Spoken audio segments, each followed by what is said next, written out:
Okay. Um, I'm happy, glad to be able to meet you, all of you again. Yeah, I'm setting my camera to make sure it's right. Yeah. Okay. Hold on. Oops. Up. Okay. There you go. So, apa khabar semua? Kabar baik, Prof. Kabar baik, Prof. Okay. Everything all good. This is your final semester, right? Yes, Prof. Yes, Prof. Harap-harap semuanya oke lah, lulus.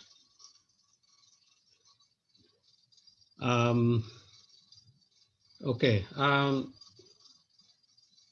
That's the one that I wanted to change now. Never mind. Jadi khusus ini khusus SSR 3064 yaitu demography ya, demography.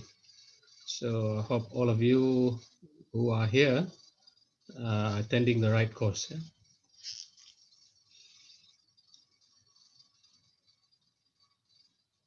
Okay, so for those of you who could not register your attendance before this, I mean just a few minutes ago, I will upload or share the QR code again towards the end of the class later on.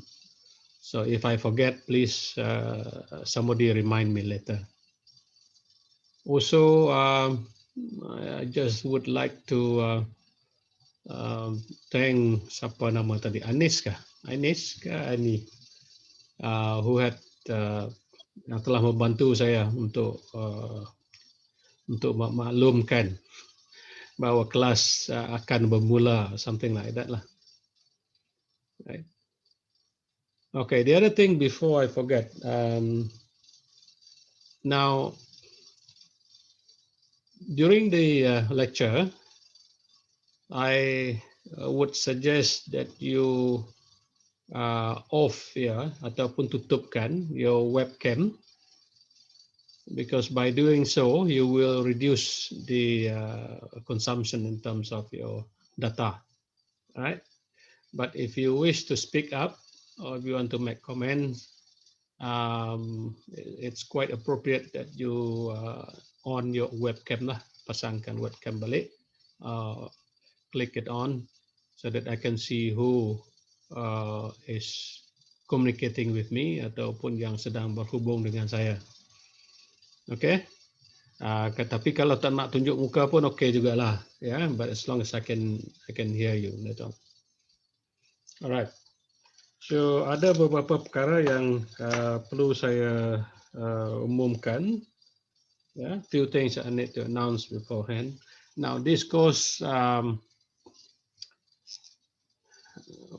some of the assignment later on, or at least one of the assignments is a group assignment, right? The assignment is a group assignment. So what I want you to do is to form yourself a group. Yeah, satu kumpulan. Each group made up of 5 person.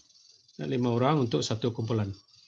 Dan you will have to submit the, well, you have to look around lah. You decide for yourself who you want to be in your group members, yeah. And then once that is decided, you will have to let me know. Okay, pass the information to me when you're done. Yeah. So hopefully by early next week, should get the information from all of you. Okay, is that clear? Yes, sir. Yeah. Suara saya okay ke? Boleh dengar? Boleh, sir. Yeah. Yes, sir. I'm not using a headphone now. Okay, itu yang pertama. Kemudian, what else do I need to announce? Ya?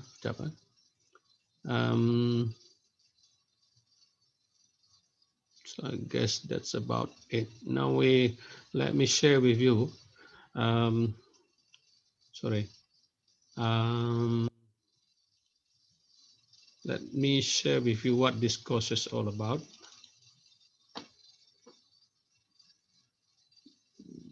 Okay. Let's see whether you can. Okay. This may look very complicated to you. I have a simple version previously, but it has been changed. Ya. Jadi khusus ini SSR 3064 demography. Now basically what we want to discuss in this class is to look into, first of all, I will introduce the concept of demography, some of the important elements of demographic process. So throughout the semester, you will be able to learn some basic demographic analysis, for example, how to calculate or how to analyze the population growth,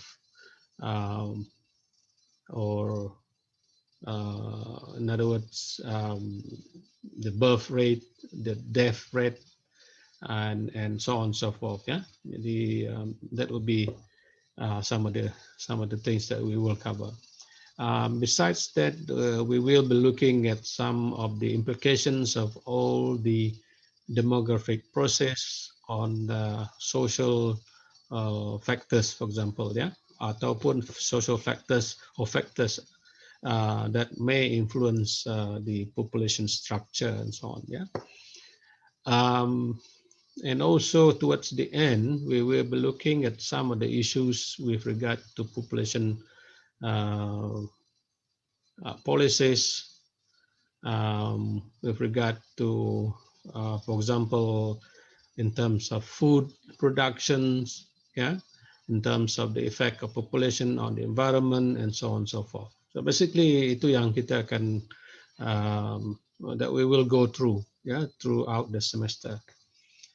So these are the learning objectives or course learning outcomes rather for the course, yeah, 4 of them, and the assessment will be will cover all the 4 learning outcomes. Yeah. For example, you should be able to compare population issues both in the developed and also in the developing countries. And secondly, you should be able to construct demographic analysis methods, which we will be sharing in the class, yeah, in the context of social development. So you will be able to, hopefully by the end of semester, you should be able to explain some of the demographic issues in the context of development and also in social planning. Okay, and last but not least is the CLO4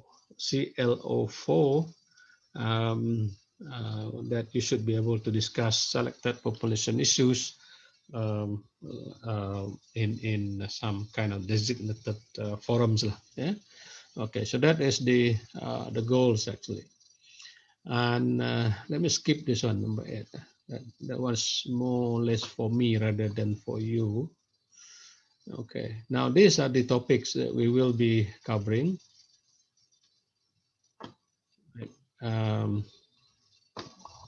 The first one today is an introductory or is introduction to demography, right? And then next week we'll be looking at the global population trends in terms of the population growth in the world, tracing it way back to the early years, yeah.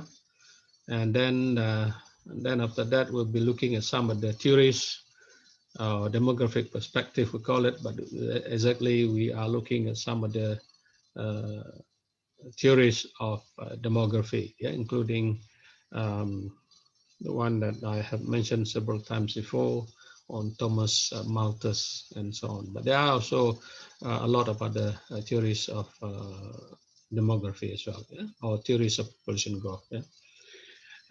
Then from there we will look um, at the source of population data. In other words, how are population data obtained and so on. Yeah, that we will be dealing for 1 week. Okay, from then we will proceed to population structure and characteristics, looking at age and sex or gender distribution, population pyramid and age transitions and so on. Yeah. And then we will look at the concept of birth and fertility, and looking at also factors affecting the fertility levels, yeah, or what causes or why, for example, certain parts of the world have lower fertility rates or birth rate compared to other parts of the world, for example. And then when we've done the birth and fertility, then we look at the issue of health and mortality. Mortality meaning death lah, yeah, kematian. And then we will look at that, and also looking at how do we measure mortality. The same thing when we talk about fertility earlier on. We also you will be also be exposed to how to measure birth rates and so on. And then the third one, which is the third, actually the third component of demography is migration. Yeah, so birth, death, and migration. Okay, we look at that.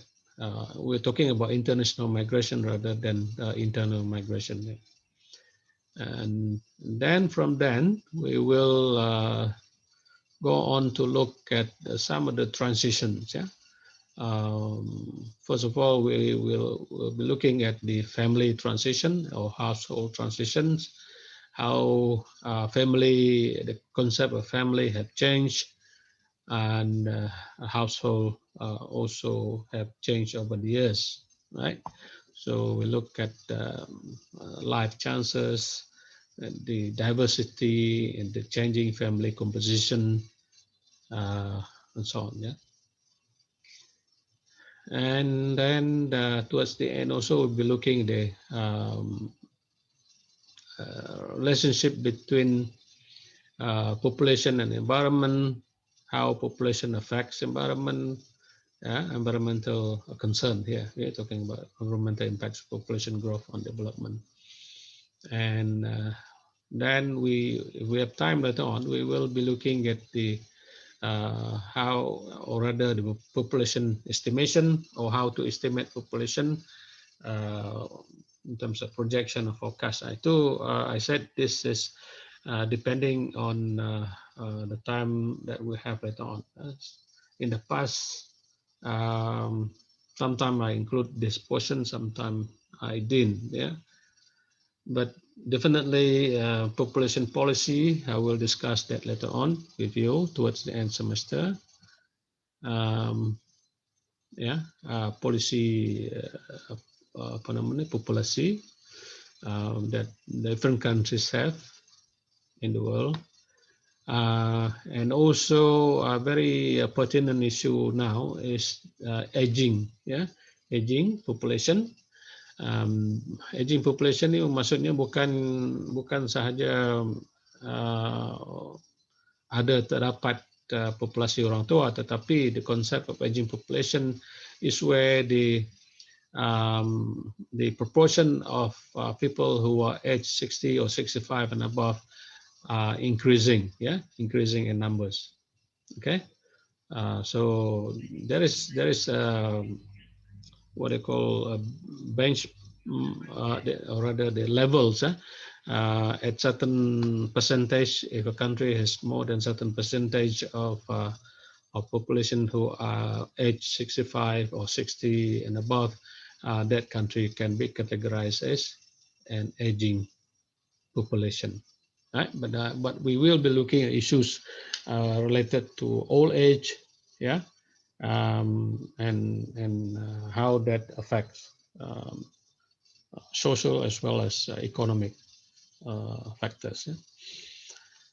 And last but not least, we will be looking at the issue of food production and population. That one is very important because as population grows, there is a need to provide enough food supply.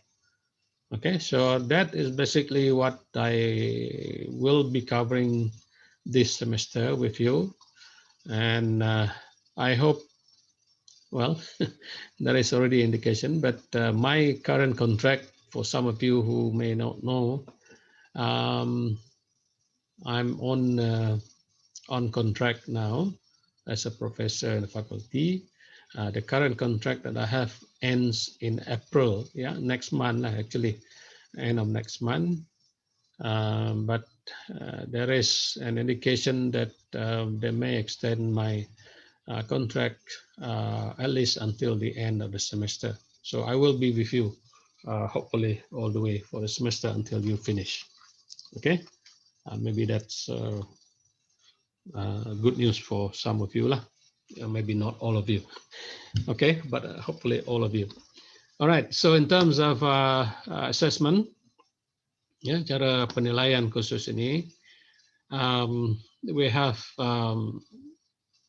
two components: the continuous assessment component, which is made up of group assignment. That's the one that I mentioned earlier on, where you have to form a group of 5 person or 5 students per group, and you will be given a topic to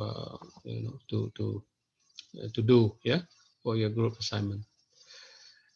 Then there is also a midterm examination, and I haven't decided yet what form it is. It could be online,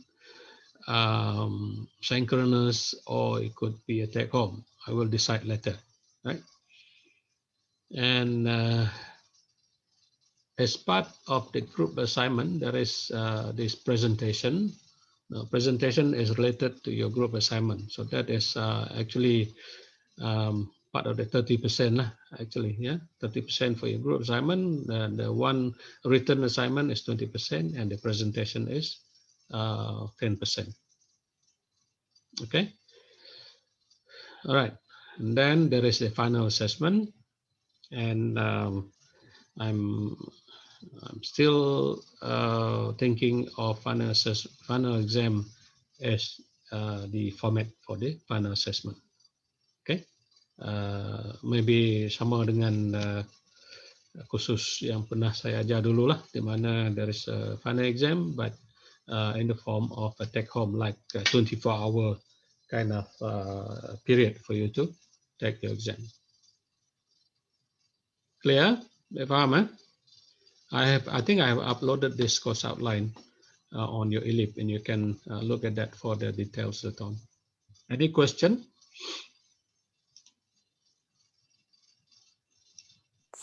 Ada? So far, no. Sorry? So far, no. Okay, all right. Okay, so let me move on. I'll take this down.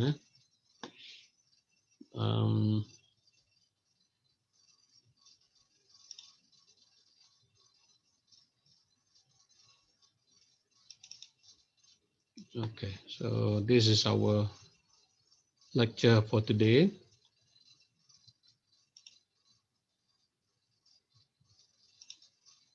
Boleh nampak? Boleh, Prof? Okay, all right. So the first lecture is on the introduction to demography. Okay, I have more or less indicated or introduced to you just now what demography is all about, right? But we will look at that then in more details. Yeah. Okay, so what we will be looking at in the first session here, I'd like to introduce some of the concepts of demography and also some the difference between formal and also or pure demography and some other form of demography lah. Jadi demography itu banyak sebenarnya. Alright, so we look at the key terms: demography, population. Those are quite related. Then we look at the formal demography or pure demography. Then we will be looking at the concept of the ecological fallacy, structural effects, rates, kadar contohnya kadar kematian, kadar kelahiran, kadar migrasi dan sebagainya. Okay, right. So the objectives of this session, just quickly on that, is to elaborate what demography is all about. And then the second objective is to explain the characteristics of population. All right. And thirdly is to differentiate between formal demography and social demography. And then to explain the concept of ecological fallacy and structural effect, and also to understand the different rates ataupun kadar lah used in demographic analysis. Yeah, demographic analysis dalam as I said just now, it could be demographic analysis of death rate, could be mortality rate. Fertility rates, mortality rates, even migration rate as well. Okay. All right. So let us go to the lecture proper. Yeah. So what is demography?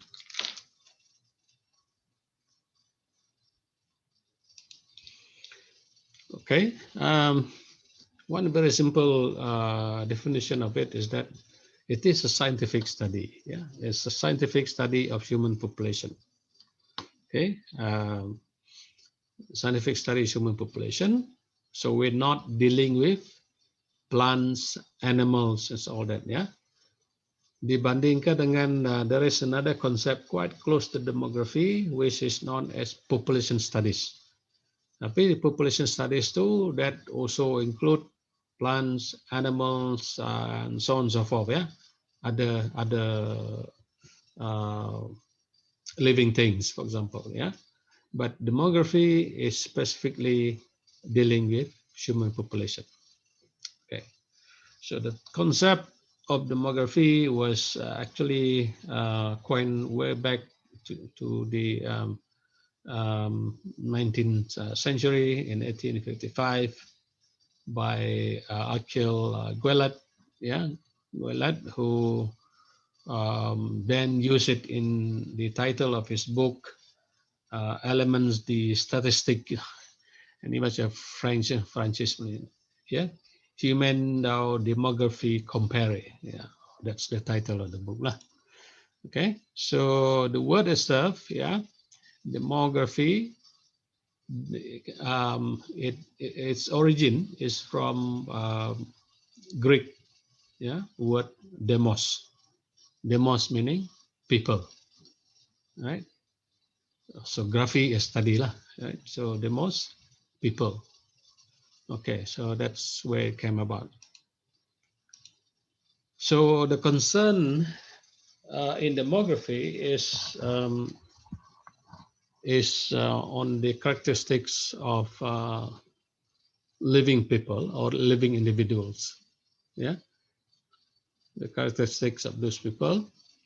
And basically then we are looking at the size of the population, the distribution or territorial distribution of the population, the composition of the population, for example, how many males, how many female, how many, age 65 and above, how many are young, how many are old or middle age, and so on. Those are composition. Yeah? And then also as well as the characteristics in terms of changes or the change, yeah, change in composition, change in distribution, and so on. Yeah, so and the components of those changes tadi lah, which basically can be identified as natality di sini bermaksud fertility juga lah, birth ya. Mortality, kematian, and migration or territorial movement is called migration, as well as to some extent, for example, if we talk about household change and all that, family structure changes, then we probably talk about social mobility as well. Yeah, social mobility and territorial mobility are two different things. Yeah, social mobility, for example, you can move from a lower class to a high to an upper class. That is a form of social mobility. But for territorial mobility of movement, we are talking about people moving from one territory to another, okay, across borders. All right.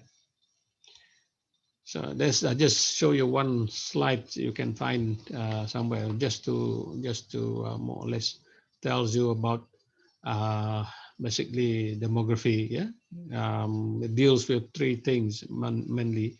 One is the size, second is the composition, and the third is the distribution.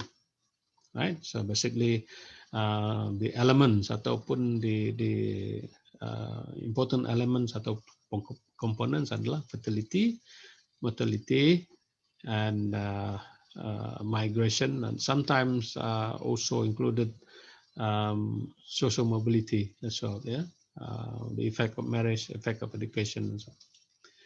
Okay, this slide here shows you.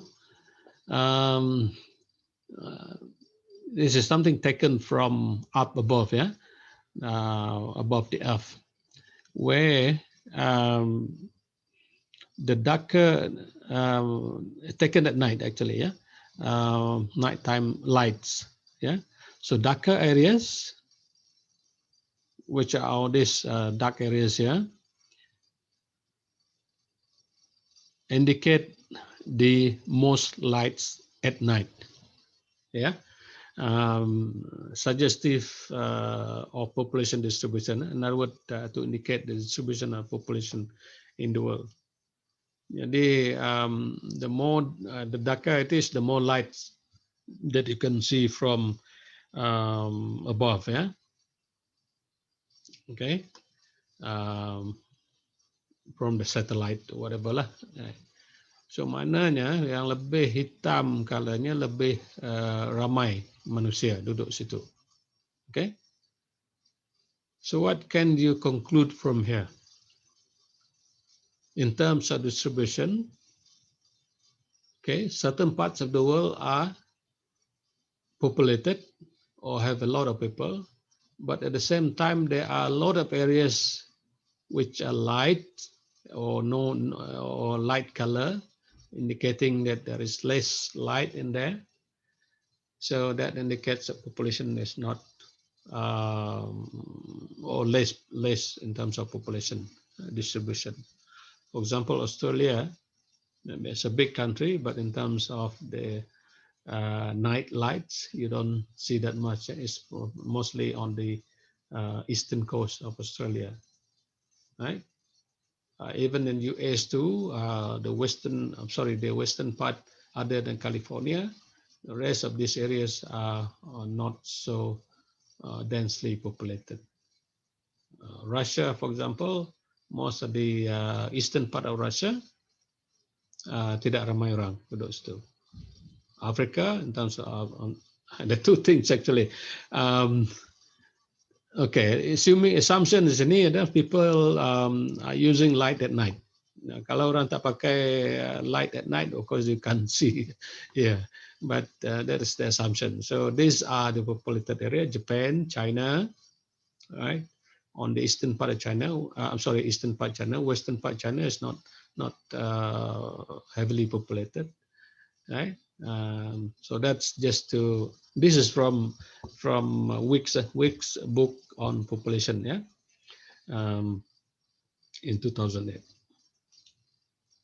Okay. Right. The past is a foreign country. What do you think of that? What does it mean? The past is a foreign country. Maknanya di sini, there has been a lot of changes, yeah, over the years. what happened in the past sometimes is completely different from what you find today. And that is what is meant by the Panama Statement. The past is a foreign country. It's a totally different country. It may be the same country, it may be the same world, but things were different in the past. Yeah. Now let's look at this. For example, in terms of the world population, yeah, in 1990, I'm sorry, in 1900, yeah, there were only 1.6 billion people. 1.6 billion. Even China's population now is close to that, right? The China population, but we're talking about the world population. But over the period of 100 years, yeah, it has increased to 6.1 billion, right? Suddenly you see different, different, different situation, totally different from what it was in the past. Yeah, even U.S. population, for example, in 1900 only 76 million, but in the year 2000 they have already 281 million. Now they have over 300 million, right? And so what I'm saying here is that there has been changes, completely different, yeah, things now in terms of life expectancy, how long people can live. In the 1900, less than 50 years old, right? While in the year 2000, the life expectancy has increased to 77 years old. But now it's even higher than that. Yeah, di Malaysia kita ada life expectancy kita di Malaysia is about 70. I think the latest I've seen was 72, 73, depending on who you are. If you are female, your life expectancy is longer. If you're male, your life expectancy is 2 or 3 years shorter than uh, female. Yeah, and this is on average actually. Yeah, and also interestingly, the number of children per woman pun banyak berubah. Yeah, a lot of changes in there. Right. So this is a phrase used by P.H. Hartley in 1953. The past is a foreign country. um, it's the same country, things in the same country, but happening in the same country, but different, totally different situation. Okay. All right. Let's go back to the concept demography today. Yeah? Jadi, when we talk about demography, we are dealing with aggregates, not individuals. Yeah. When we talk about demography, we are dealing with aggregate or groups of people. Yeah. So an aggregate is known as collection of two or more objects, right? So in demography, we're looking at people, yeah, who are alive, who are born of certain age, who are mobile, yeah. There's a lot of mobility, a lot of reproduction. Some people are ill, some people die, and so on and so forth, right? But we are dealing with aggregate of people, not just one individual. Okay, that's the thing about demography. We're not looking at the characteristics of individual, but we are looking at the characteristics of group of people, right? Or aggregates of people. Okay, so different kinds of aggregates. Some due to human interaction, people grouping because they interact with each other. Aggregates also can be due to geographical territory. For example, based on a state, for example, Sarawak, Sabah, some, Johor, Perak, Terengganu, and so on and so forth. Yeah, it's based on territory. Okay, and also it could be contact over a period of time. Right, so it different kinds of aggregates. Okay, but merely classification created by researchers, yeah, for the purpose of analysis, by researchers. So, for example, aggregate of females aged 15 to 44 living in Malaysia, for example, right? That's because the researchers are interested in this group. Ataupun in terms of interacting groups, right? Single mothers, for example, in the Sarawak interior. That is example of interacting groups. Okay, so population aggregate that shares a gene pool, for example, bounded territory and a social cultural heritage. So different forms of aggregate. Okay, bagi orang anthropologist, they may be just interested in the social cultural heritage, right? So you're looking into that. But people who are more to genetic, for example, they are interested in the study of people who are the populations who belongs to the same gene pool, for example, yeah, genetic, yeah, and so on. All right, so we move on, yeah. So what is population then? Yeah, so population may be a collection of items.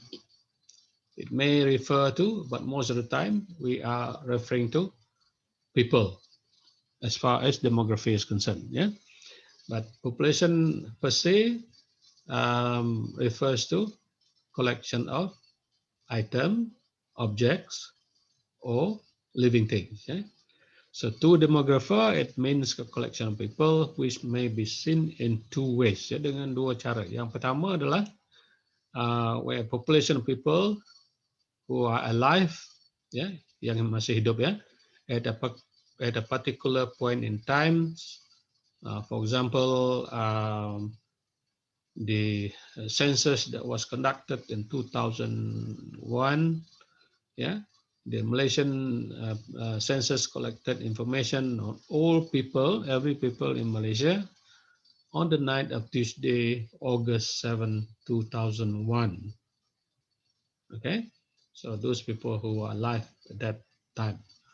Or the other way of looking at it is um, persist through time, even though its members are continuously changing. In other words, not just one shot, yeah, looking at certain period of time where members are continuously changing. For example, the aggregate of persons who have ever lived in Malaysia in the past. Jadi we're looking at certain period of time, not just one shot, yeah. Macam buat census, yeah. So aggregates person who ever lived in Malaysia in the past and also about people in Malaysia in the future. So this is another way of looking at group or aggregates of people. Okay. Now, moving on, we on population characteristics. The first population characteristics is absolute size. Absolute size refers to the number of individuals in a population. For example, the absolute size of population of Sarawak, for example, is 3.1 million. I don't know. I'm just I'm just putting up numbers here. So that is the absolute size. Okay. I think Sarawak has more than 3 million by now. Definitely. Don't know exactly the exact number. Malaysia is about berapa? 32 juta. That's a number of individuals. Okay. Then there is another characteristic, population characteristics is in terms of structure. Yeah, dari segi struktur. And this refers to the ways cara in which subpopulations are formed. Yeah. For example, in terms of age structure, in terms of gender structure, in terms of economic structure, and so on and so forth. Yeah. Okay. So, Another characteristics is geographical distribution. This refers to how a population is distributed or dispersed, yeah, over a physical space. Okay.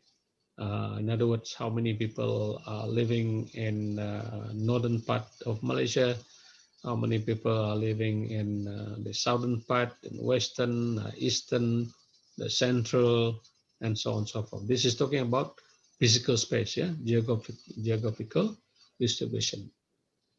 Okay, now when we study geographical distribution, we will be looking at how many people are living in one part in relation to other parts of the country, for example. Right? And then the other characteristic of population is in terms of the changes. I remember I mentioned about that just now. Yeah, changes. Changes can be in terms of size. Yeah, the key size of the population.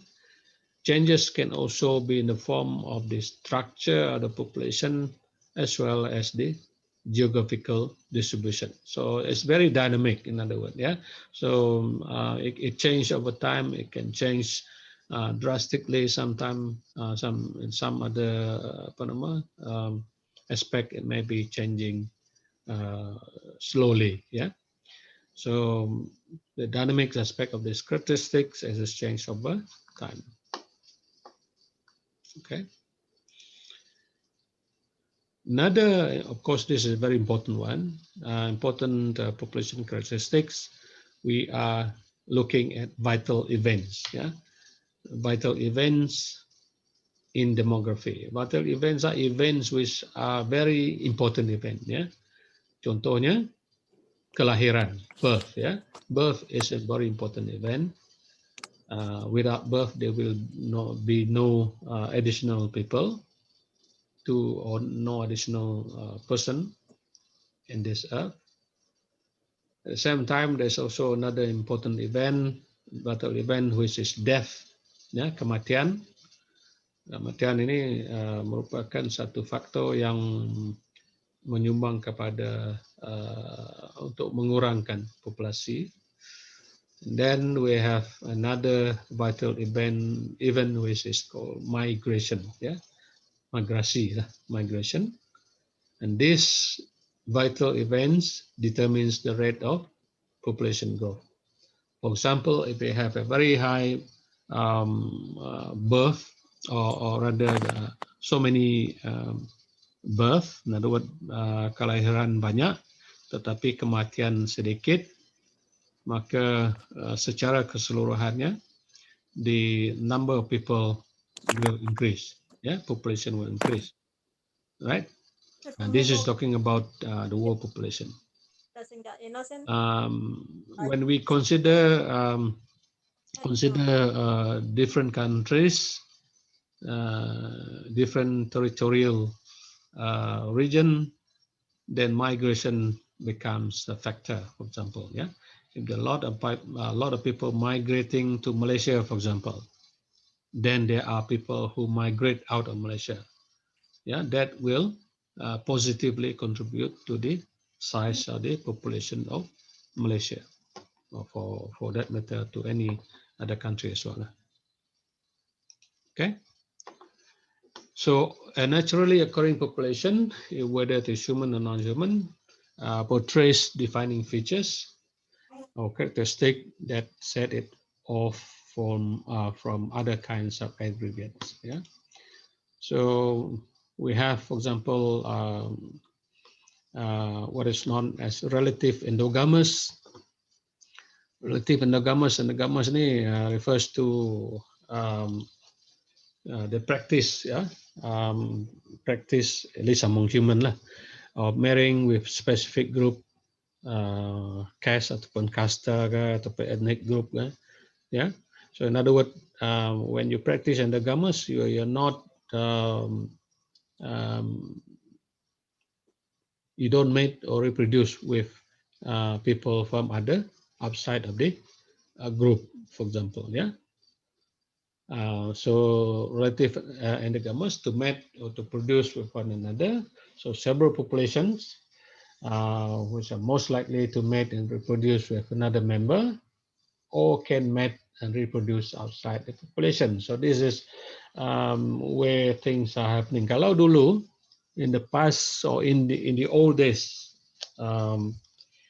endogamous is very common, where um, marriage outside of the community, for example, or outside of the group, seldom happen. Yeah, but now with modern in modern times, things are quite different. So still endogamy is still there, but the degree of endogamy or endogamous has more or less um, well should decrease, maybe the word, yeah, where there is some kind of intermarriage with people outside of the group, and having children with so the children of those couple, for example, one from one group and the other from the other group will have a new characteristics of both, representing both sides. Yeah.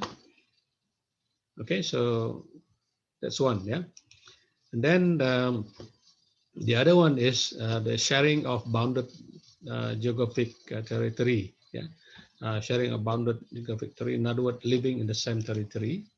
Right. So population establish close relationship with their territories in terms of their nutritional habits, in terms of their reproductive characteristics, psychological, physiological changes, and also other members' existence. So so those people who share the territory or within the same territory, they do share some common characteristics as well. Yeah. So as compared to exclusive population territory relationship, it's quite unusual for two or more population to share the same territory for a prolonged period of time. Jadi jarang lah. So normally one population, one territory, but seldom do they share similar or same territory for a long period of time. Just a little bit on this issue of territorial characteristics of population. Yeah, two populations also can or that occupy the same territory would likely to merge. Yeah, there will likely be merging, and that is what we call or rather what people call population assimilation. Yeah, so comes a new, larger, and more heterogeneous unit yang mempunyai heterogeneous, yang pelbagaian. Well, that's not the right word. Heterogeneous too, talking about groups which are of different characteristics. That's what I mean. Yeah, yeah. Once they merge, there is a possibility, and that is happening in life actually. Yeah. So we have, for example, people who come from the west married people from the east, and they produce or have children who are of mixed blood, for example. Yeah. So they are different from either both sides. Yeah. All right. So when endogamy combines with territoriality, it provides each population with the distinctive shared gene pool, which are uniquely developed under the specific conditions of its home range. Ya, so mungkin berbeza dengan condition asal, ya, from the mother, from the father side. So given any territory, members of populations of a particular species will have some common physical and behavioral traits that are distinct from those of members of populations of the same species that occupy other territories. So It's talking about the impact of territory, yeah, on the endogamy. Yeah. Okay. That's something that I added quite recently, actually, to my notes. Yeah, I thought it was interesting. Yeah, when you talk about apa namanya, the issue of population, particularly the impact of migration and so on. That is one of the factors which will have the effect on endogamy or endogamous and the territoriality. Yeah. Okay, so the third one is the complexity of human populations. Yeah. So human population can becomes more complex as time goes on. For example, sharing of socio-cultural heritage. For example, the tools that you use, the language that you speak or spoken language, and other knowledge. Yeah. So these are either transmitted from parents or grandparents to offspring, and from also from peer to peer, yeah, kawan rekan, yeah, to through imitation and also through learning, yeah. And the degree of complexity will differ from population to population, of course, yeah. So, so question is, how does the complexity affects demographic studies? This is the um, um, well, maybe in a way it will become more interesting because there are now new characteristics as a result of the transmission of apa namanya, culture, right? From past generation to the current population and so on. Yeah. So in demographic study, right, we look at the formal demography, which I mentioned earlier on, talking about looking at the characteristic of the population, the birth, the death, migration, and so on. But there is also the other important part, yeah, because the socio-cultural aspect, yeah, which is the existence, yeah, the emergence of what is known as the social demography, yeah, social demography. Okay, so that leads me to the two types of, or mainly the types of demographic studies that we have, right? The first one, of course, is the formal demography ataupun kadang-kadang dikenali sebagai pure demography. Yeah. So this refers to the collection and the statistical analysis of data or demographic data, right? So the formal demographers, mainly mathematicians, they are statistician, sorry, who deals with demographic variables in some mathematical way. Yeah, so banyak mathematics involved. Yeah, you know, they're looking at numbers. Yeah, looking at numbers and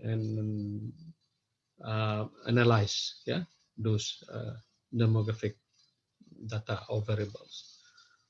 For example, if childbearing age for women is changing, then what I mean is childbearing age for women is changing. In other words, let's say kalau dulu umur 16 tahun, 17 tahun, but now it may change to 30 plus, right? So what are the possible effects on the birth rate in the future, for example, right? So so those are the things that formal demographers are dealing with. Right? The other aspect or the other form of demography is known as the social demography ataupun population studies lah. These relate to the demographic features and processes to social, cultural, phenomena. So in other words, you relate those numbers, those demographic features with the social cultural phenomena. Sebagai contoh, how does improvement of women's social status, for example, that those are social cultural phenomena that affect or will affect the birth rate in the future. So this is where the social factors play the roles in the demographic process. Okay. All right. So we have pure demography and social demography. All right. This is just to show you the interaction between or the relationship between the various demographic variables and also variables from the other disciplines. Yeah. This is from my textbook. Sorry, my textbook which I used when I was doing my PhD way back in the early 90s, 1992. I was doing my PhD and I took this course on demography, and the textbook that we used was by Yorkie. Yeah. Now, okay, so the demographic variables are the size, the distribution, and the composition. Yeah. Right. So, and those are sometimes, those are influenced by the population process of mortality, fertility, and migration. So these are the population process. Right? Characteristiknya di sini, ya, size, distribution, composition are influenced by this population process. Ya, dalam in the pure demographic ataupun pure demography context. Ya. However, if you expand outside there, and there is sometimes you just can't control. It's just something that will happen because of other factors outside. Yeah, from sociology, economics, anthropology, geography, biology, and sebagainya. Those are related variables from the other disciplines, which may influence the demographic process ataupun population process tadi, right? So sociology plays its role, economics also has an impact, even anthropology, yeah, anthropological wise, you have an impact on this, which also determines or influence the size distribution and composition of populations and so on. Okay, all right.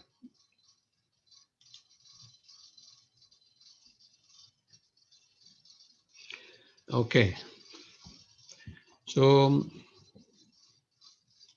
let's go on. Yeah, looking at traits in population or characteristics of traits. Population is classified according to certain traits, right? Traits which do not change or characteristics which do not change are sex or gender and age, race or ethnic identity. Those don't change. Yeah. Okay. So if you're born female, you are female. If you're born male, you're male. Yeah. And age. This is talking about at certain time, of course. Yeah. Of course, you age as the years go by. Yeah. But we're talking about at a certain point in time. Yeah.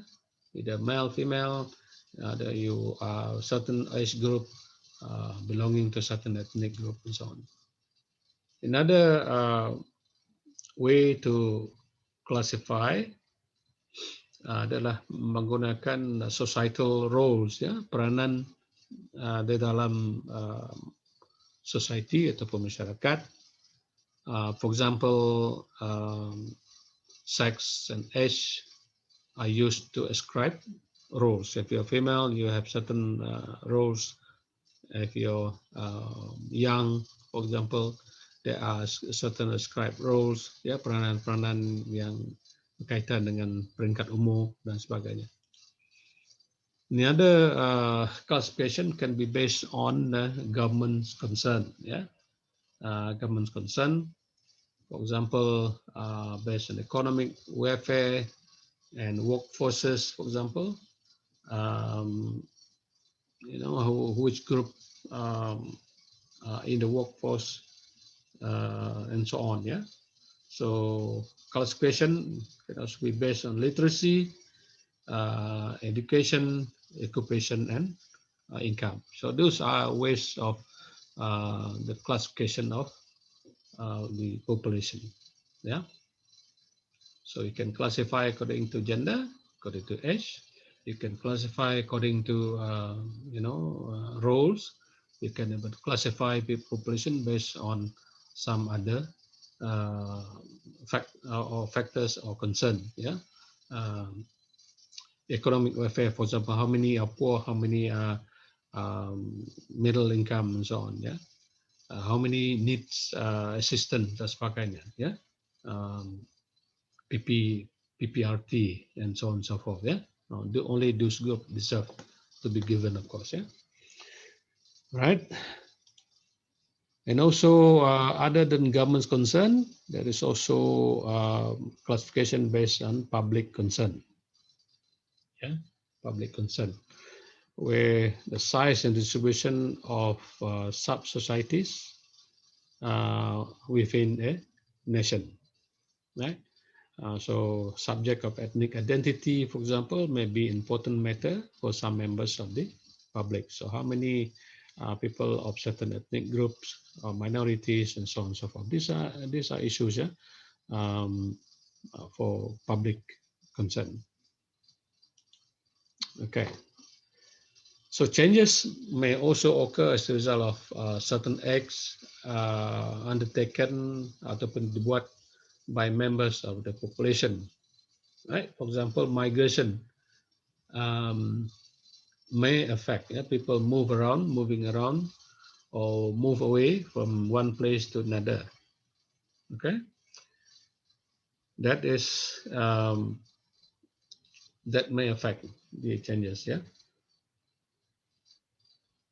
Um, so what do you? Another thing is, what do you inherit from your forefathers? One is, of course, genetically. Yeah. The biogenetic you inherit. Yeah, from your parents. But other than that, there's also the social cultural part. Yeah, other than the genetic, you also inherit the social cultural, and this is what we call dual inheritance from your parents lah, from your forefathers. Okay, so but there are big question marks. Yeah, some big question mark here. For example, human inheritance or behavior is characterized by genetic or social culture. Which one really has more influence on your behavior? Is it biogenetic or is it social cultural? So the question is whether it is nature ataupun nurture. Nurture maksud di sini how you are being brought up, yeah, in the society, in the family, and so on. So I don't know if you remember Darwin's theory, yeah, Darwin's theory of evolution. And according to Darwin's theory, birth rates and size is very much affected by biogenetic plus evolution. In other words, evolution and adaptation and competition. So he talks about the survival of the fittest. So who are strong, who survive, yeah, will continue life after that. Yeah, survival of the fittest. Itu teori Darwin's theory lah. Okay. So if you follow Darwin's theory, then you probably think that only those who are strong, those who can survive, will continue to the next generation, right? And that particular group of people will dominate the regions of the world in the future lah. Itu mengikut Darwin's theory. But there is also the what they call Lamarck's law of use and disuse, which is quite related to Darwin's theory lah. So theory ini unfortunately has no empirical evidence, yeah, to support. Laws of use and unuse, disuse ini, I'm sorry, use disuse. Yang masuk di sini adalah if you use that part of your body, for example, yeah, the limbs, yeah, your legs, whatever lah, yeah, tangan, some other parts of your organs.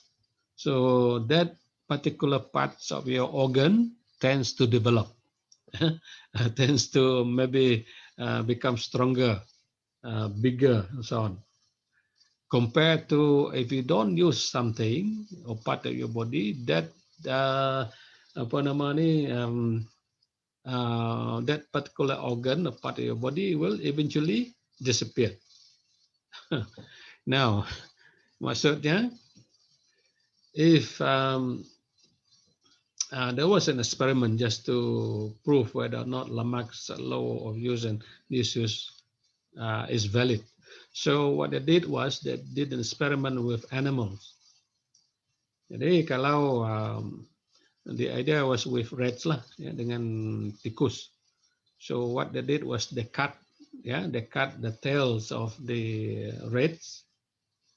So kalau ikut teori ini, karena the tails is not being used, so the future generation, anak-anaknya, cucu-cucu tikus ini will also will also be tailless, tak ada ekor, ya. But it doesn't happen that way, of course, yeah. In the experiment, the offspring of these rats still produce tails and all that. Jadi, so there's no truth, yeah. Very little truth lah. I mean, there's something, certain part may be true. For example, if you're a high jumper, or if you're a long jumper, for example, in sport. If you do that sport, then of course, because of you always exercise, you run, so on and so forth, then your leg, yeah, tends to be tougher, bigger, right? More muscles. In that sense, it is true compared to some other parts of your body which are not often used. Jadi itulah ceritanya berkenaan dengan teori apa nama ni, Lamarck's law of use and disuse tadi. Ya. Tidak banyak empirical evidence to support that theory lah. This is the one. If you want to read more detail. Jadi ceritanya macam ni, ya. If you look at this, I don't know. This is what he thought, yeah, based on his theory, yeah. The law of use and disuse, yeah. So in his work, yeah, apa dia lakukan, he explained a new theory he named as law of use and disuse, which stated that organisms, termasuk manusia juga lah, react to changes in the environment by changing or strengthening a determined organ, yeah. However, in the same way, an organ can stop working or disappear if it stops being used. Kalau tak guna, tak pakai, yeah. So the changes that an organism undergoes have a tendency to go towards perfection in order to acquire features to help them live successfully in the environment. Ya, jadi tapi teori ini tidak mendapat banyak, tidak ada empirical evidence. Ya, so Lamarck's theory could not explain how were traits inherited from one generation to the other, and didn't convince the scientific society, yeah, because it doesn't follow the scientific methods, so to say. Jadi contohnya, dia kata, why giraffe have long neck? Because they need to survive, because they are, eating leaves from tall trees on. Kalau ikut teori dia, ini the neck develop longer and longer lah.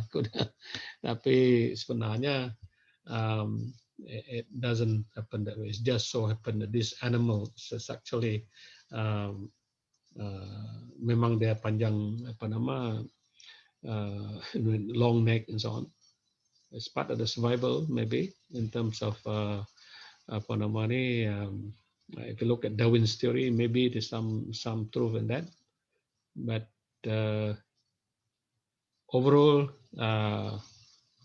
walaupun nampak ada cantik juga teori ini, tapi in the end there's no scientific evidence to support. Okay, let me let's take a 5 minutes break. Boleh ya? We take 5 minutes break. It has been a long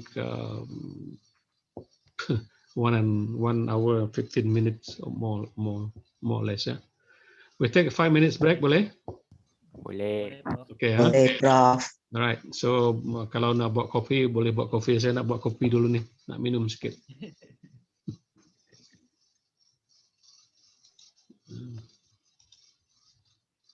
Okay, Prof.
Okay, boleh sambung eh?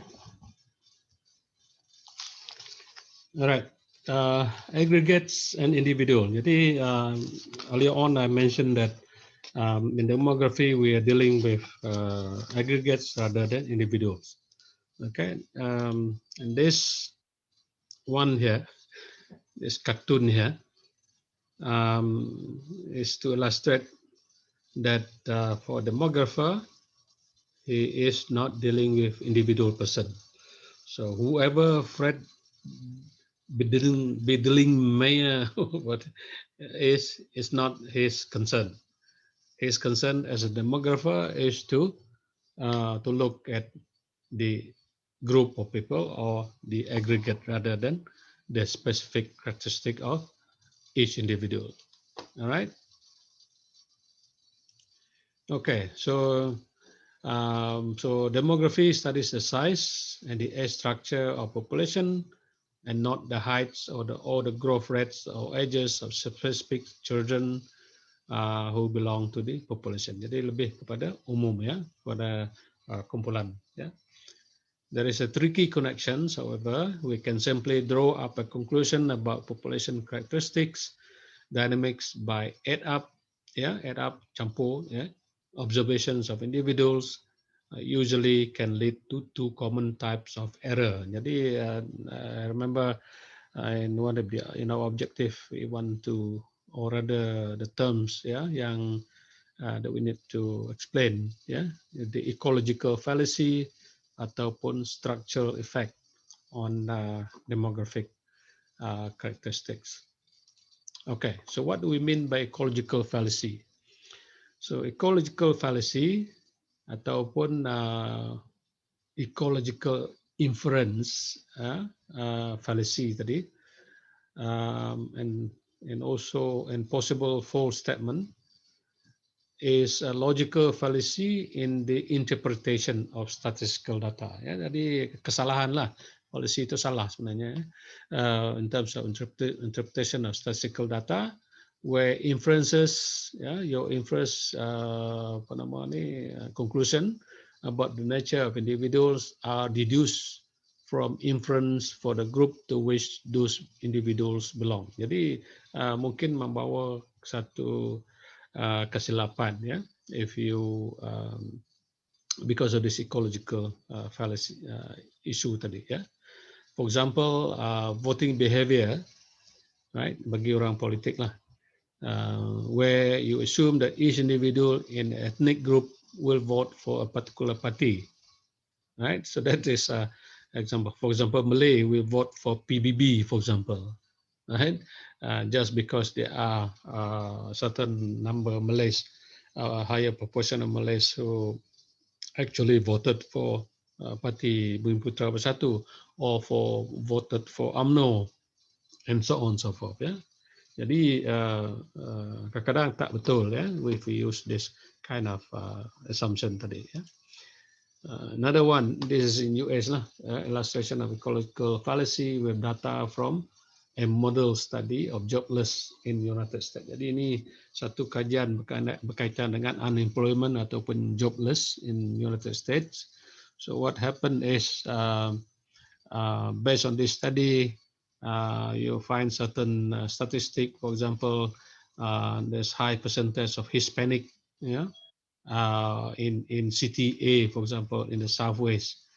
Very high also Hispanic in city B, also in the Southwest. Jadi Southwest area, yeah, and also city D, also in Southwest and so on. Jadi if you look at this, there is you tend to assume that if you're living in the Southwest, yeah, that there be a higher rate of unemployment, yeah, for Hispanic, yeah, compared to other regions, right? So that is based on the statistic that we have, right? So tendency for you to say that Hispanics are living in the Southwest and they are most of them are jobless. Jadi itu, that's the example of ecological fallacy, right? In other parts of the country, for example, you may find that there are less of Hispanic jobless, but it doesn't tell you about the distribution of the Hispanic population. Actually, it's just looking at the number of Hispanic joblessness. There are other factors which may influence that. So what we are concerned about ecological fallacy is that when you do the interpretation, when you do the inference later on conclusion, just be careful, yeah, not to be trapped, yeah, in this kind of judgment. Yeah? Okay, yang keduanya tadi is the structural effect. That is the structural effects explains the hidden relationship among individuals and aggregate characteristics. Yeah, aggregate characteristics. Emil Durkheim actually the first sociologist, actually, yeah, 1858, 1917, yeah. He's a both demographer and also sociologist, and he focused on the phenomenon of suicide results from anomie or anomie here maksudnya lack of moral direction lah, yang membuat benda yang salah dan sebagainya, kan. So anomie characteristics, according to the study by Emil Durkheim, is where Protestants, Protestant is a group of Christians called Protestant and unmarried, yeah. So there seems to be structural effects that exist when suicide rate, for example, if Protestant is living in mainly Protestant aggregates, the rate of suicide is higher than Roman Catholic ataupun C, ya, Roman Catholics individual, Catholic individual who lives in the Protestant aggregates, right? So same thing is the Protestant, even if Protestant who are living in C aggregates, the rate of suicide is higher among compared to Roman Catholics who are living in the same aggregates, right? And also Protestants who commit suicides are higher if they are living in the Protestant aggregate compared to Protestant who live in the C aggregate. So what it means that the influence of the structure, yeah, the P aggregate, the Protestant aggregate, is the one that actually has an effect on the rate of society. Yeah, in other words, the influence of the group itself, yeah, the structure itself, rather than the who the individuals, yeah, whether it is the Protestant, because a Protestant who live in C aggregates actually um, they have less level of suicide compared to Protestants who are living in the um, apa namanya, Protestant aggregates, right? So the influence of structure, yeah. Okay, so that's the structural effect. Yeah, they have also have to be very careful as well, yeah, in terms of describing, yeah, the effect of that. So what is discovered is that in this case, structural effects does exist. So Roman Catholic character more or less has influenced or dampens or has minimized the effect of enemy even on Protestants, yeah, who live in that aggregate. So these results always result that they are less prone to take their own life than their counterparts living in largely Protestant states. Yeah. So this is, in other words, one social environment has a general independent influence on individuals' behavior. So that's the effect of the structure tadi lah, structure effect. So the environment in which you live actually. Okay, we move on. Now next is we look at the rates, rates ataupun kadar. Jadi kita kadar di sini mainly kita lihat kepada tiga perkara lah. One is the birth rates, second is the death rates, and the third is the migration rate. So if you look at the population growth, the equation is PT minus P0 equals to PT minus P0 is the change in population, which is the population growth, will be equals to B. B here represents the number of birth minus D. D is the number of death in that particular period, plus I minus O.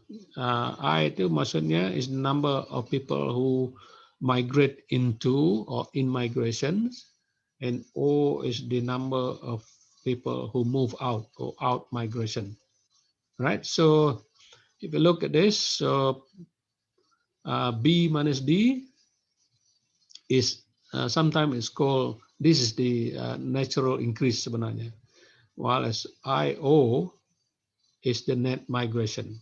So net migration can be positive or negative lah, right? So population growth will be equals to natural increase plus net migration, right? The natural increase plus net migration. But of course, natural increase can also be negative if there are more deaths than there are birth lah. Yeah? But in most cases, it's positive. Yeah. So population growth equals to the natural increase, which is birth minus death, plus the net migration. That's the rates of population growth. Okay. Now, So that's the overall rate population growth. But there are also other rates. For example, ratio or special kind ratio, which express what happens in a unit in a particular 1 year. For example, the birth rate or CBR, we call it here, for a given year is the annual number of birth, kelahiran B for that particular year divided by the total mid-year population. Jadi P itu sebenarnya adalah populasi pada pertengahan tahun, mid-year population. So the birth rates are expressed as per thousand. The reason for why it is expressed as per thousand, because the numbers are, if you don't put it per thousand, the numbers are very small. Jadi itu sebabnya. Okay, so CBR will be equals to the number of birth in that particular year, let's say 2000, then divided by the mid population of year 2000, total population, mid-year population. Why we don't take, why we take a mid-year? Sebabnya adalah kalau kita gunakan population in January, it will not be representative for the whole year. If we take the population in December, it is also not the average. So we take the mid-year population to represent the average population of the population, right? So B divided by P, B number of birth divided by the total population and times by 1,000, didarabkan dengan 1,000. So what you get is, for example, you may have like, for example, 27 crude birth rate 27 per 1,000, for example, ataupun 2.7 per 1,000, so on, depending on the number of birth lah. The same thing sama juga dengan crude death rate. CDR is the number of death, bilangan kematian untuk tahun yang berkenaan for particular year. We divide that by the mid-year population, mid-year population, which is the average population for that particular year, and time by 1,000, per thousand population, right? So itu, and this is the crude death rates secara kasar, kadar kelahiran kasar, kadar kematian kasar. Right. Okay, so when we look at the natural increase, which is if you look at natural increases now, is the birth minus death. So kita pun ada juga crude rate of natural increase. That will be equals to the crude birth rate minus by the crude death rate. So we will get the crude rate of natural increase. Okay. Dibandingkan dengan apa nama ni population growth tadi adalah natural increase adalah birth minus death, but we are now talking about rates, so crude rate of natural increase will be the crude rate birth rate tolak the crude birth rate. Contohnya kalau crude birth rate is 4 contohnya, 4.0, and then let's say 20 lah, 20 per thousand, okay, and crude death rate is 15 per thousand, maknanya the crude rate of natural increase will be 5 per thousand. Okay, so while births normally exceed death, natural increase is often positive. So often positive, mostly positive. Tapi sekarang ni in some developed countries you may find the crude rate of natural increase ni negative. Sebabnya adalah because there is the birth rate is so low that sometimes the rate of death tu lebih tinggi daripada kadar kelahiran. Okay, so CBR and CDR ataupun crude birth rate and crude death rate are expressed in thousands of person but natural increase is usually expressed in terms of percentage. Ya, jadi it's just a matter of preference ya, some percentage. Jadi apa yang ya contohnya di sini lah, katakan rate of natural increase of 27% per thousand is expressed as percentage in terms of the natural increase. Jadi apa yang kita perlu adalah kita tukar kepada percentage, whereby the apa nama crude death rate tadi, crude natural rate tadi dibagi dengan 100 ya, per 100 ya, kita tukar. Okay.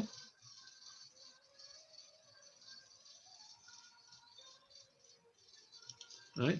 So if international migration is zero, for example, there's nobody moving atau migrating from one nation to another, or ataupun ada yang migrate tapi number so negligible, so the growth rate, population growth rate for a country or a region will be the same as the crude rate of natural increase. Ya, kalau tidak ada kesan migrasi, in other words, net migration to very small, negligible, right? So the rate of population increase will be equal to the rate of natural increase. That's what it means. Okay, I have some examples here. I don't know, you can click on this link, but this is study.com. Kadang you can only access for a few seconds, and then after that disappear. Yeah, so it teaches you how to go about doing the calculation lah.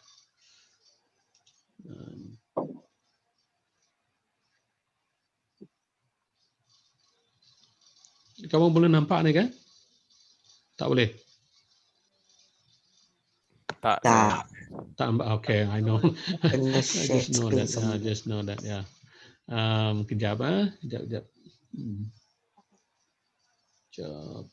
Stop this one and then click this one. Right. Ini sekarang boleh nampak kan? Boleh. This inilah, but this one only lasts a few seconds. So let's watch this slide. This will be a good slide for you to watch.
Unfortunately itu saja boleh saya buat sini, but they charge you, you know.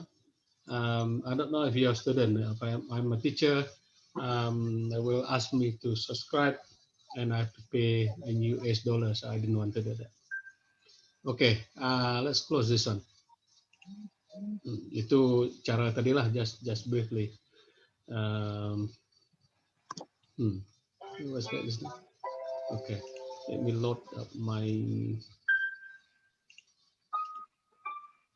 Okay, nampak ni balik?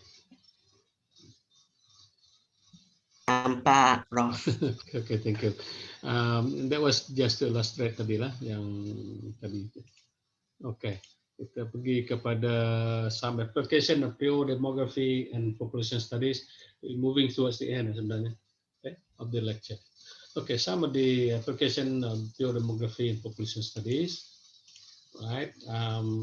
As we have more or less mentioned, population pure demography goes beyond simple description of population size, population, and components of growth.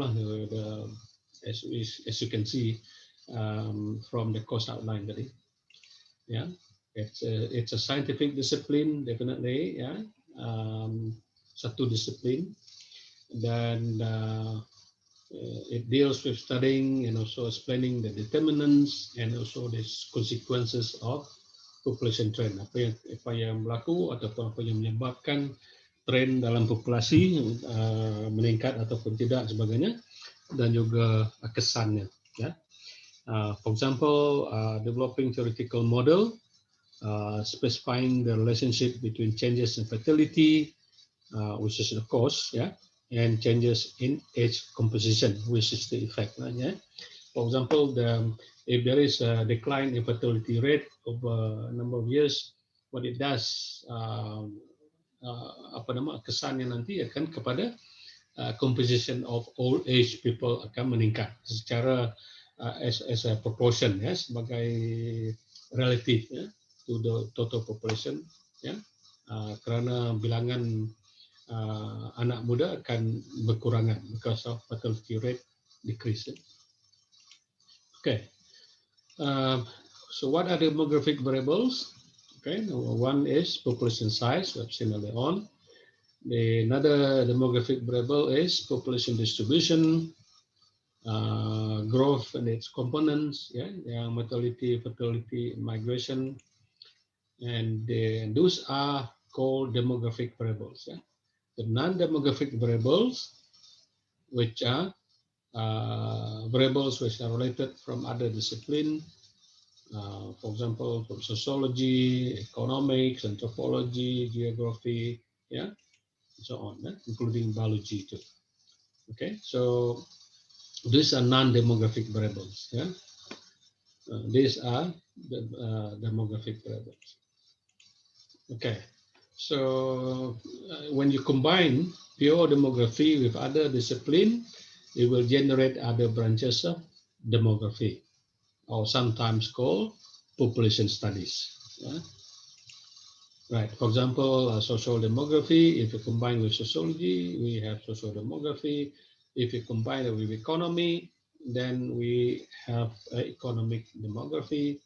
If we combine it with geography, then we have what is known as the human geography. Right. So these are some of the branches of demography. Okay. Now, as I said, population studies and demography are not the same thing. Yeah, population studies are more interdisciplinary, where it includes social as well as biological science. Yeah, so we consider relationship between demographic and non-demographic variables, and the effect of non-demographic variables on demographic variables. Ya, kesan non-demographic variable ni ataupun variable non-demographic ni ke atas demographic variable. Contohnya kesan ekonomi terhadap fertility rates, ya, kesan let's say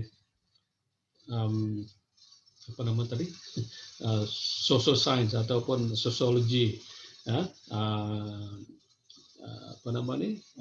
social change, for example, its effect on demographic variables. Yeah, so how changes in income or education can affect fertility and also mortality. It has been proven, yeah. For example, increase in income can affect decrease in fertility. Also can affect the decrease in mortality as well, because as people earn more money, then the tendency is that they will spend those not to have more children, but actually to have better livelihood. So they can go to hospital, they can go to private clinics if they fall sick and so on. So that can help them to reduce, reduce the um, rate of mortality. Education definitely has a very important role because among it has been proven that with increased education, it helps to reduce fertility and also mortality. All right. About the reverse effects, demographic variables affect or has an impact on the non-demographic variables. Only if a population has an increased proportion of old people. Yeah. So if a population has increased of old people, how will it affect the pension scheme, for example? Ya. Jadi itu apa namanya pension scheme itu adalah non-demographic variable lah. So the demographic variable di sini adalah the old people, the increase in the proportion of old people. Yeah. So it does have, yeah. So the non-demographic variables may have an impact on the demographic variable, but at the same time, you may have a reverse impact, yeah, reverse impact, whereby the demographic variable or changes in demographic variables will also have an influence on the socio-economic matters as well, yeah. Sebagai contoh, pension scheme, yeah. For example, more old age, then there is a need to provide to cater for the needs of the increasing old age population. Ya, kesannya kepada kerajaan, kesannya kepada both the society as well. Ya. Okay, family studies. Demographers are also interested in family, and that's what we'll be doing later on. Towards the end of the semester, we'll look at the changes in the family structure or household structure. Yeah, so the demographic events affects its size as well as its composition. For example, the tendency for family size to get smaller, yeah, over the years, yeah. Historical demographers, people who are dealing with some history and so on, yeah, demographers may be concerned with families in the past, yeah. Contohnya, they'll be looking at the age of marriage, whether the age of marriage have changed or not, and also the composition and also the size of household in earlier times. Jadi perubahan tu, yeah. So different cultures also may look at family institution quite differently, right? Among the Western culture, it's certainly different from the Eastern culture in terms of family institutions, ya. Also in terms of changes. Kalau di negara Barat, a family need not be defined as people who are married, right? Sebab ada family, they call a family, but they're not married. They have children, but they're still not married. They live together in a house, ya, tapi tak kahwin. They just live together, for example. Yeah, that's one. And then also single parents. Yeah, also single parent family also increasing. Yeah. So economists look at the family as an economic unit. Ya, sebagai ekonomis, from the perspective economy, ya, look at the family sebagai satu unit economy, and their studies will cover items seperti financial cost of children that also are relevant to demographers' work as well. So they're looking at from the economic perspective. Yeah. Okay. Now, and then you probably have heard about people talking about population problems. Yeah. So our interpretation of problem is influenced by our population theories and also belief about the cause and effects. All right. So, for example, some example of population problems, population explosion. I'm not sure if you have. It used to be very significant concept in 1970s, 1980s, and some people talking about population explosion when they see suddenly sudden increase in the population of China during this time. So yeah, stagnation ini stagnation is satu problem juga when the population doesn't increase in size. It can be a problem from, for example, from economic point of view. Yeah, it may affect the economy of the country as well. Yeah, so that can be a problem. Ya, jadi tapi ianya bergantung kepada tempat dan juga keadaan. As I said, some country may not consider that as a problem, but some other countries may consider that as a problem. Population quality is also possible population problems because we're not just dealing with the size or the number of people, but also we're concerned about the quality of the population as well. Yeah. That's another example of problem. Another example of problems is what is termed as the baby boom. Baby boom ini merujuk kepada satu keadaan ataupun masa di mana where suddenly you have a lot of babies born, right? All of a sudden you have so many babies born, so a sudden surge in the number of birth. Actually, that's a baby boom, and this happens actually during the after the Second World War. After the Second World War. Then you have the aging problem. Aging population is also a form of problem as well. Yeah. So some people, well, at least aging can be a problem because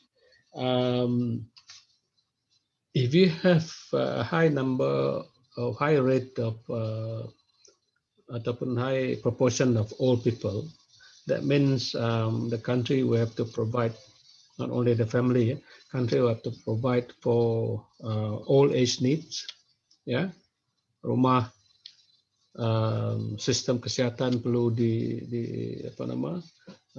will have to increase budget, ya, to cater for the old age, so on so forth, ya, pension juga, ya, so many things, ya, when old age aging population increase, ya. Okay, talking about baby boom just now, ya. Ataupun kadang-kadang dikenali sebagai population bulge ini.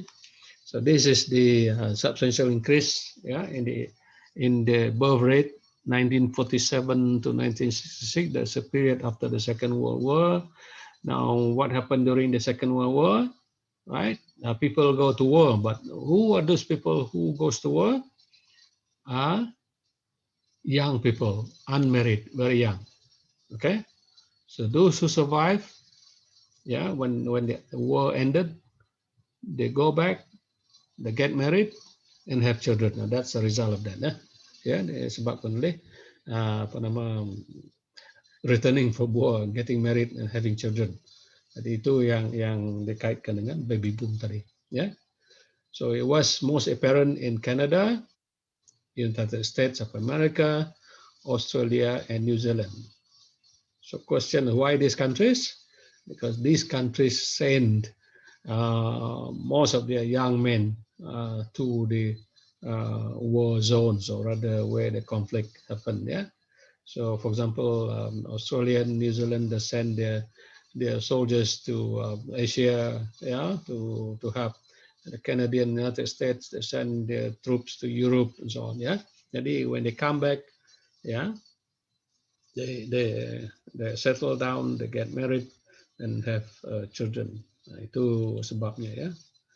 So this group of baby boom group ini will slowly walk its way through the age structure of society. So you can see certain births ini will go up in later years. This will increase the percentage of those group in higher age group lah throughout the years, ya. Akan kembang mengikut masa, ya. So that is so the birth affected everything from classroom space, bertambah classroom, ya, tiba-tiba ramai anak-anak pergi sekolah, and then and also chances of promotion and pensions fund will, and actually they have experienced that now, right? Where they have many of these baby boom people, age group ini, they are now retired, sorry, and on pension. So there is an increase, yeah, need to increase the pension fund as well because of this last group of people, yeah. Chances promotion pun satu hal, yeah. In other words, because there's so many of them, so to get promoted is not as easy compared to other times as well. Okay, so towards the end, yeah. So in summary, so demography is a study of population aggregates that we have said. We're not looking at individuals, yeah? Remember that, yeah? We are studying population aggregates quantitatively, yeah? And also to predict some kind of social patterns as a result of the changes in the structure of the population as well. So and also in many ways, demography complements sociology, right? As we have seen earlier on, change in demographic variables can have an impact on social matters. At the same time, social factors also can have an impact on demographic variables as well, right? So it works both ways, yeah. And demography also is focus is mostly quantitative, yeah, mostly quantitative, but it also can be combined, yeah, and usually combined with qualitative aspect, yeah, into sociological aspect, lah. So although it's focused on quantitative, but it can be combined with the qualitative sociological understanding, yeah. So demography assists in understanding the trends in modern societies. Okay, so that's what we'll be looking at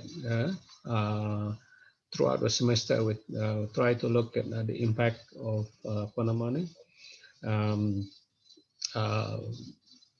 demographic change, yeah, on society, on the economy, and so on. Right, so I think that's all that I wanted to share with you this week. We were supposed to go for what they call 4 hours, but I'm not going to spend 4 hours with you. So the rest, I think what I'll do is to provide you with some readings later on, yeah. And also some other resources, yeah, that you can learn on your own. Okay. All right. Any comments or questions?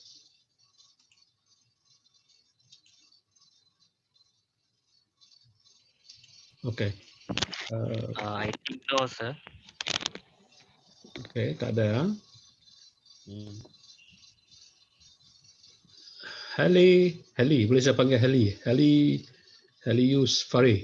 Safri, sorry. Yes. Kamu di mana sekarang? Campus kah? Campus. Oh, sudah balik sini. Okay. But you still cannot meet me. So unfortunately, no face-to-face meeting. Yeah. Right. Quarantine, How, sir. sorry? Still in quarantine. Still in quarantine. Oh, quarantine. Tapi di hostel lah. Duduk one of the hostel lah, right? One of the colleges, right? Hostel. Okay. Okay. Apa lagi? Anybody else? Berapa orang yang balik ke kampus ni sekarang?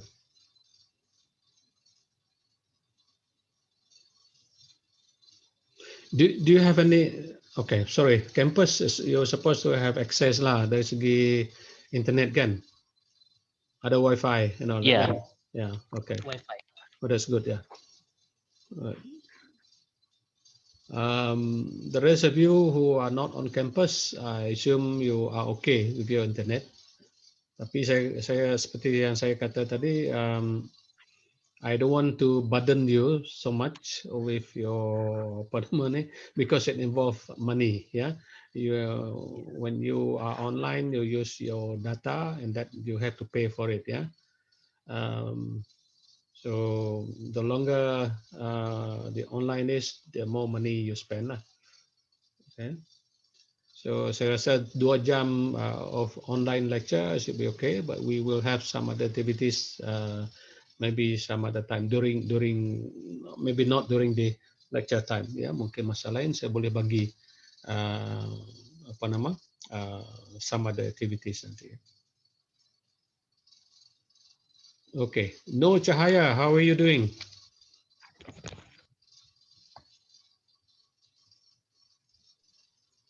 Yes, Prof. Okay. Okay. It sounds macam student yang saya pernah supervise kan ni. No. Are you my supervisor, PTA? Bukan. Yes. Oh yeah, Yes. okay. All right.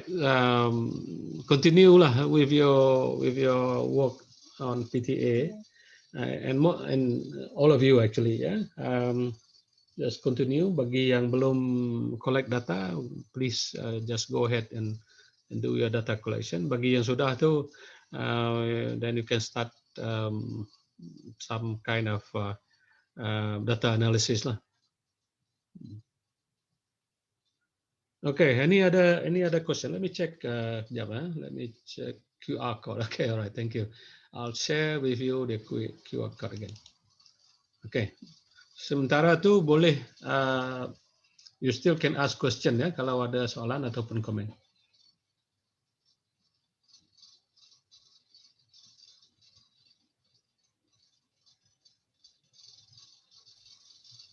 Professor, Yeah. Throughout this course, will we do a lot of calculation? A bit. Not much. Okay. Adalah initially mungkin kita akan adakan some maybe some kind of tutorial or something like that.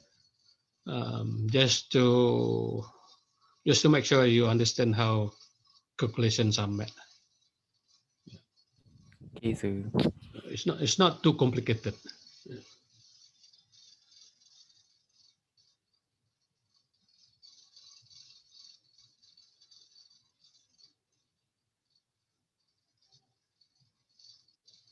Okay, any other comments?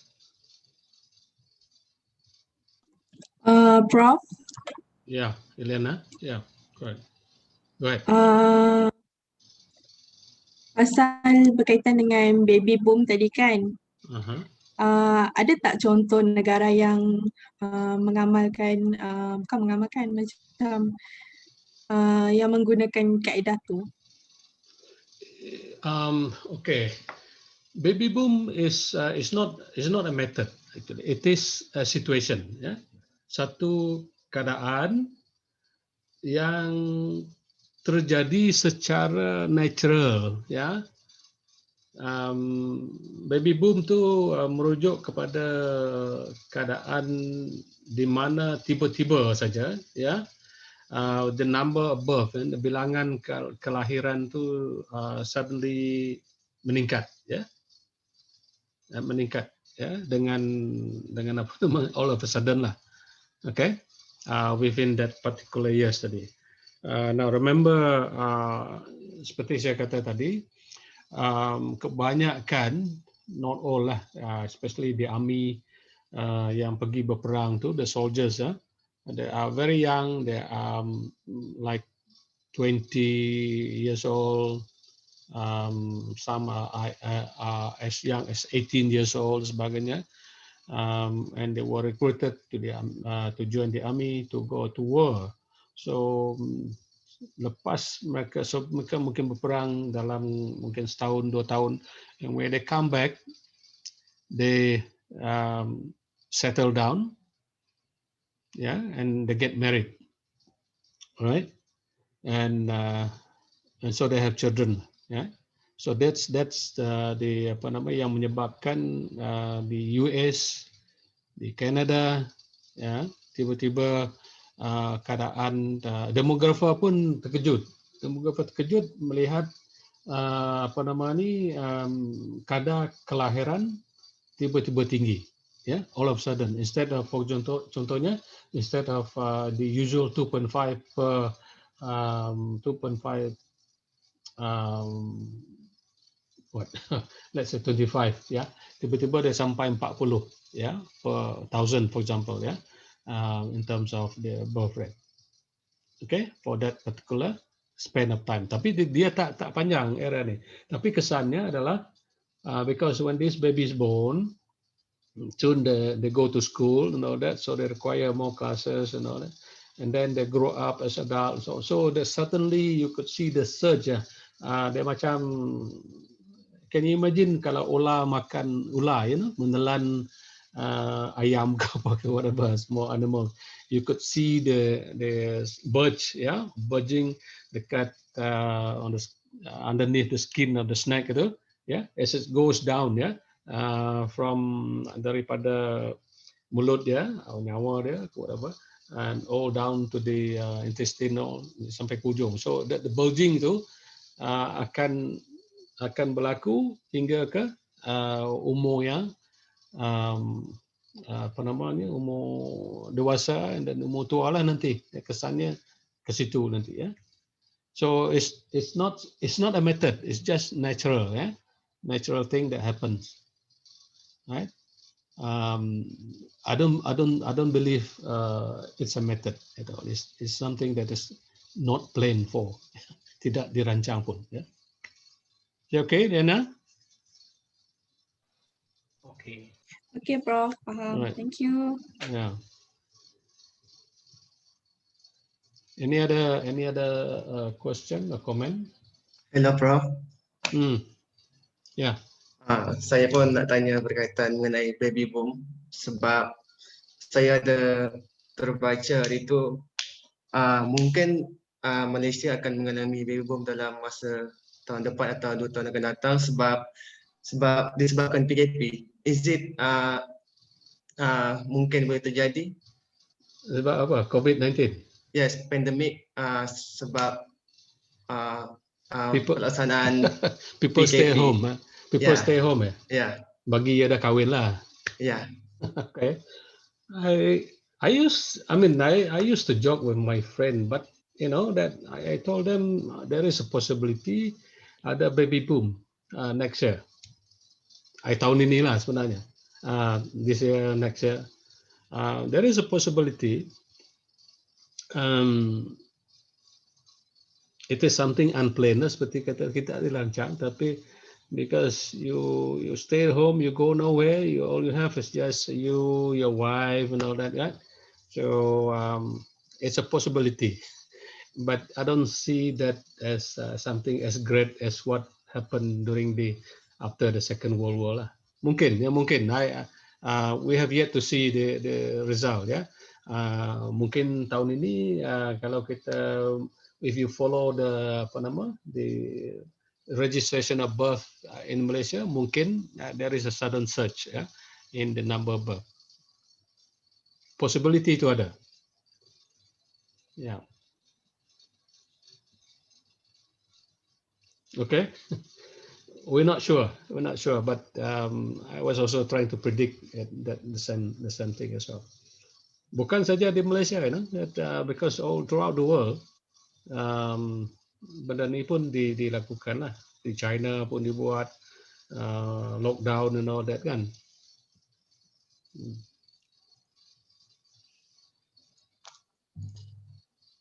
So these are social factors, social factors which have an impact on demographic variables.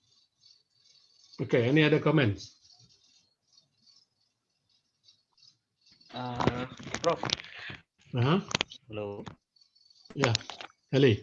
Saya nak tanya, attendant isi dekat chat Zoom or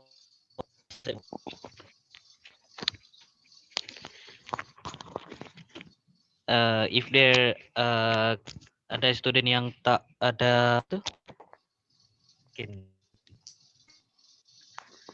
Tak ada apa? line. Hello. Yeah, go ahead. Okay. Soalannya tadi? Apa tuh untuk attendant tuh kan, Prof? Ya. Isi was Kalau manual attendant. boleh, you boleh inform me through WhatsApp. Okay. Kita dah ada kan WhatsApp group kan? Ya. Either through chats ataupun WhatsApp.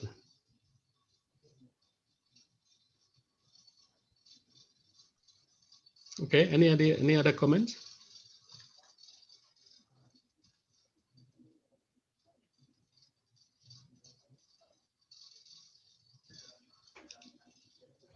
Oh, okay. Alright, Prof. Thank you. All right. Yeah. Okay, I saw a few on chat yang pun ada register attendance pun ada di sini ya, a few. Okay, I'll take note ya.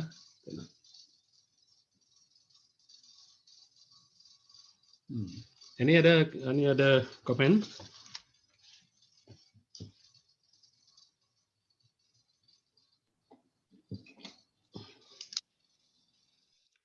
Hold on, 66654 67177.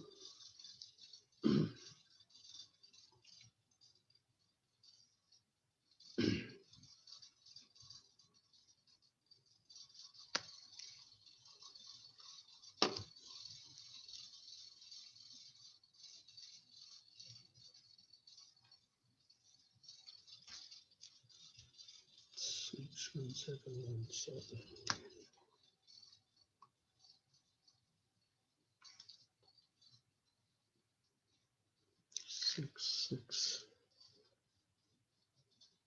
301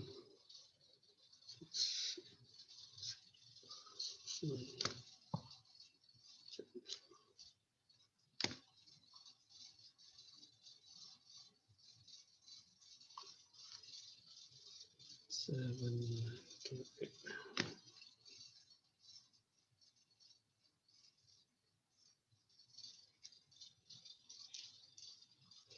Okay, kalau tak ada apa lagi, you may leave ya, you may leave. Saya cuma nak record kehadiran melalui chat ni tadi. Thank you, Prof. Yeah, you're welcome. I'll see you again next week. Thank ya. you, Prof. Thank you, Prof. Thank you, Prof. Thank you, Prof. Bye-bye. All right.